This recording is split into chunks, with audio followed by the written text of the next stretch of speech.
I'm instinctively against this becoming a legal ban because I don't feel it's necessary. I'm not sure it would actually achieve anything. And there's an element of me saying it feels like sort of virtue signalling legislation. But my belief is that we've already got significant laws in place. Where do Be Reasonable stand on this? You're spot on, Nick. You're absolutely right.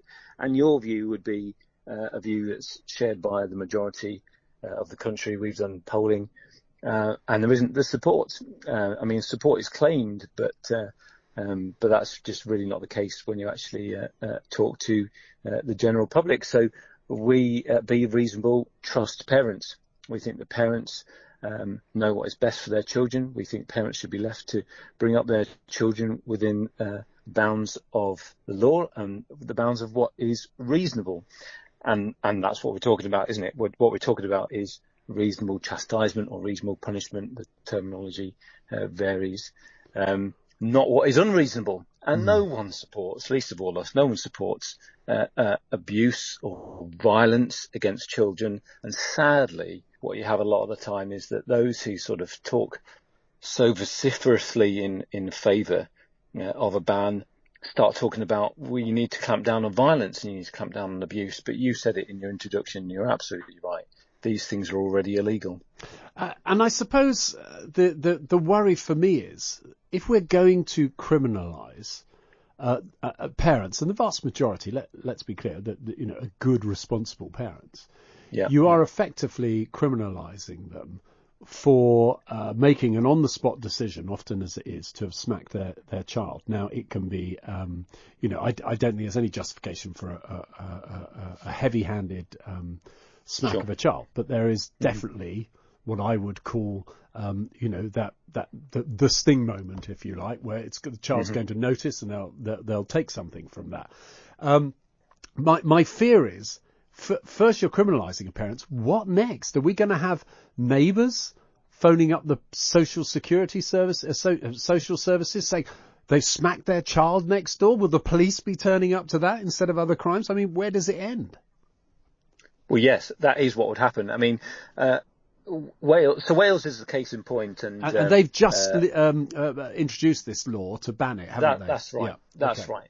And the Children's Commission has said, well, let's look at Wales. We should learn from Wales. Well, yes, we should learn from Wales. Well, what happened in Wales? Well, Wales spent a very long time running their PR machine, the Welsh government, saying parents have got nothing to worry about. This isn't about criminalising parents. That's not what this is about.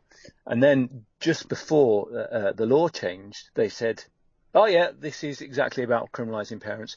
And if you see anything, have a reason to suspect that somebody has, smacked their child. And it's not just smacking, it goes wider than that. So, the scenario of, let's say, forcibly lifting a misbehaving child or trying to get them into their child seat, all of that would be covered. You should ring 999. So that scenario 999. So not in slightly jokingly, that is exactly what the Welsh government are saying, and of course that is what it's the same in Scotland, and that is what would happen in England if it was brought in. I suppose the problem, and this is probably why some people support it, is that we have all seen the horrors of where we've seen the extremes where some poor children, and there have been them recently, have been killed, and social services have turned up the day before, and they've not, they haven't taken any action. If a child, your neighbour, you're in a flat or a house, and next door you sense a child is being beaten, call 999. Absolutely the right thing to do. But this is where I'm not sure how this law would make me change my behaviour, because it strikes me as bizarre. And I give this example of, I remember many years ago, one of my daughters just literally took off to run out in the road. And I was so shaken. I grabbed her, got her back. I think it was me. Grabbed her, got her back. And I remember shouting, which is probably not helpful. I remember smacking around the back of the legs. But of course, and I have no idea whether that was right or wrong, but I certainly wasn't criminal behaviour. And yet, that's what I'm being told I'll become. Yes, and of course the pulling back under the law, the pulling back from the road would be assault. So that would be why? Why would pulling back from the road be assault? Well, because you've physically grabbed somebody. I mean, the argument that's constantly used is, well, you wouldn't do this to a grown up, and therefore children should have the same protection. But there's all sorts of things that you wouldn't do. I might confiscate temporarily confiscate my daughter's mobile phone. But if I did that to a stranger in the street, that would be theft. I might say that she has to stay in her room. But if you did that to a random person, that would be unlawful imprisonment. Children are not the same as adults, and parents have a responsibility to look after their children. But you started that little section by sort of talking about the concerns that people have, and rightly so. But this is what I would say to them. You see, is that social services are already under massive pressure. I think everybody knows that. Police are under massive pressure. Exactly. I think the everybody police recognises that. So for the people who are kind of saying, oh, well, we're concerned and we need to look after children, protect children.